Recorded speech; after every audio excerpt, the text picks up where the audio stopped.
Synthetic Happiness by Daniel Gilbert.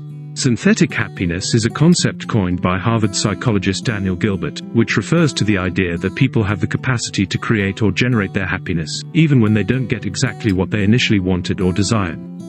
This concept challenges the conventional belief that true happiness is only achieved by obtaining our ideal or desired outcomes.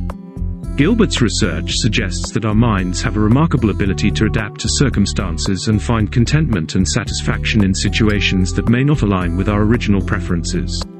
In other words, synthetic happiness is happiness that is made, or created, within our minds, often in response to circumstances that are not within our control. His research suggests that our minds can rationalize and synthesize happiness even in situations where our choices are manipulated. It also proves that people are more adaptable and resilient in the face of adversity than they might initially believe. It challenges the notion that happiness is solely dependent on external circumstances and emphasizes the role of our cognitive processes and attitude in shaping our overall sense of well-being. So the question arises, can you synthesize happiness? The short answer is, yes we can. One way we create, or synthesize, our own happiness is through our view on life's events, more than on the events themselves. The same thing can happen to two people and they can feel very differently about it. Daniel Gilbert used the term, synthetic happiness, to refer to happiness that comes from our good thoughts about events that may seem bad at first. Further, we can fake it till we become it, as Amy Cuddy's research suggests. Simply holding our bodies in a wide posture can lower stress and raise confidence, resulting in more happiness. And make no mistake, although synthetic happiness is constructed in our minds and bodies, it is every bit as real as the happiness that comes with a major success. Another way we create our own happiness is through our spending. If money doesn't make you happy, then you aren't spending it right. Daniel, in his book, Stumbling on Happiness, outlines 8 principles for spending money to boost happiness. These principles are based on research in psychology and economics and provide guidance on how to use your money in ways that can enhance your overall well-being. Here are the 8 principles. Buy experiences, not things. Gilbert suggests that spending money on experiences like travel, concerts, or dining out tends to bring more happiness than buying material possessions. Experiences create lasting memories and provide a sense of anticipation and excitement. Spend your money on experiences, such as work events, to build great memories and relationships.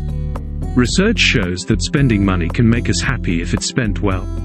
Spending on experiences tends to bring happiness before, during and after the event.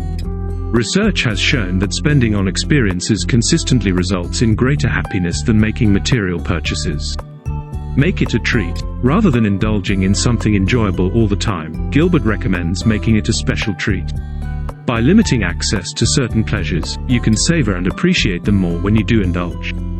Buy time. Invest in services or products that free up your time and reduce stress. Gilbert's research suggests that using money to outsource tasks like cleaning or commuting can lead to greater happiness. So next time you are thinking of outsourcing a small household work, see it from this window of happiness opportunity. Pay now, consume later. Delayed gratification can lead to greater happiness. Gilbert recommends paying for experiences or products in advance, so you have time to anticipate and savor them before consuming them. Spend on something that will arrive in the future. Bonus points if it's something that is shared with other people. Spending on the future boosts our mood with anticipation. Invest in others. Spending money on others through acts of kindness or by giving gifts can be a significant source of happiness. Gilbert's research indicates that people often derive more satisfaction from spending on others than on themselves. Spend money, time, energy and more on other people and their needs. Spending on others boosts moods and relationships. Those who spend on others report greater happiness than those who spend on themselves. Buy small pleasures. While big purchases can provide happiness, Gilbert suggests that small, regular indulgences can also boost well-being. These little treats can provide frequent moments of joy and satisfaction. Beware of comparison shopping. Comparing prices and features of products can sometimes lead to dissatisfaction. Gilbert recommends focusing on your personal preferences and needs rather than constantly seeking the best option. Follow the herd, sometimes. In some cases, going along with the crowd or following social norms can be a source of happiness.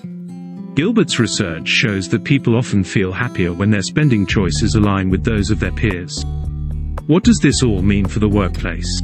You can synthesize happiness by choosing how you respond to events and by carrying yourself in a confident, happy way. You can also boost the happiness of the whole team by spending money and resources in ways that make people feel valued, that build relationships through shared experiences, and that increase anticipation for the future. You can create synthetic happiness to augment your natural happiness and crack greater results at workplace. Yes, you can choose to be happy. You can create happiness rather than waiting for it.